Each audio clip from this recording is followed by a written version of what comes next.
Right. Yeah, well, you want to take a bet how long this lasts. I say 2 weeks. I could be wrong. I hope I'm wrong because this is really far past a joke here. There are people who actually bet on this. You can put your own money on this, and the betting is, depending on, what bet you make and where you make it out of Las Vegas, that it is going to drag on for many days. Las Vegas Sands Corporation President Mike Leven with us right now. Mike, you could bet on anything in your fine city, but it's seemingly the more popular bet of late is that this government shutdown lasts a while. Do you think it does? And what does that say that people will put money betting on that and safely think that they'll get a return on that? Well, I think, Neil, this is a very serious problem with the government shutdown. And I wouldn't want to say that we're taking any bets in our hotels on when it's going to end or when it's not. I don't think anybody really knows exactly what's going to happen. But what do you think? And because a lot of people, you talk about, a crapshoot here, that is a problem. I mean, when these guys on both parties are unable to reconcile their differences or even come up with compromises, then that's throwing our rating and making a gamble there, and on we go. Well, I think I just want to quote the last line of the Gettysburg Address. It says that the government of the people, by the people, and for the people shall not perish from the earth. My concern is, do we have a government that really cares about the people, or do they care about getting reelected? And are their policies the kind of policies that can really help the people as opposed to helping themselves? I think we're facing a major crisis in terms of confidence in our government, confidence in the people we elect, and confidence in them doing the right thing for the public.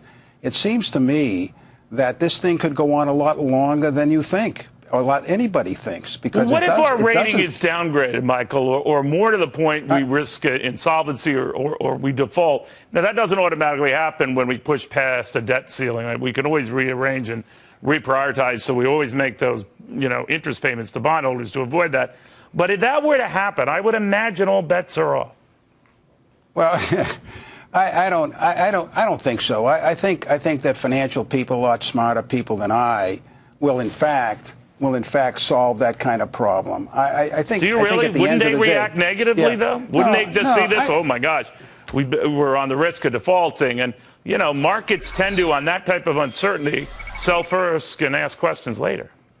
Well, my feeling is that the problem will get solved by that time as it was the last time. Really? The difficulty we have is I don't really quite understand why we go to the end of the line with every possible decision that has to be made and be in crisis all the time, and why people can't talk to each other and come to a solution that's best for all.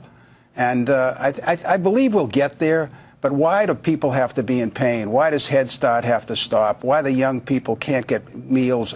Underprivileged people can't get meals. Well, do you think, Michael, the Tea Party overstepped its bounds, or that they, maybe with the best of intentions, just pushed this too far?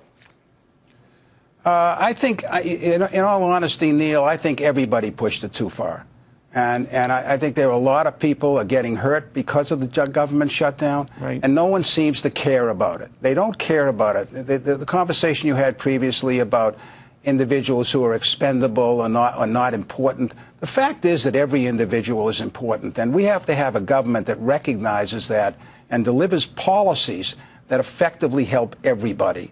And the problem we have is we have two sides fighting and no solution. Real quick, though, when we have 800,000 supposedly non-essential federal government workers, take nothing away from the dignity of their work, but doesn't that say that's an issue in and of itself? How do we get that many who work at the federal government? We have a lot more non-essential than non-essential. The question is that every human being has a certain amount of essential nature to them. But what are they doing? I mean, why are we closing a farm in Virginia? Why are we closing a farm in Virginia that's been open for 40 years and it doesn't take government money because the National Park Service closes them down and sends guards that are arrogant to close the farm down? What are these people doing that they have time to do that? They're non-essential themselves. That is very well put. Mike Leven, thank you very much. He's the Las Vegas Sands president. Makes more sense than most of the politicians we talk to.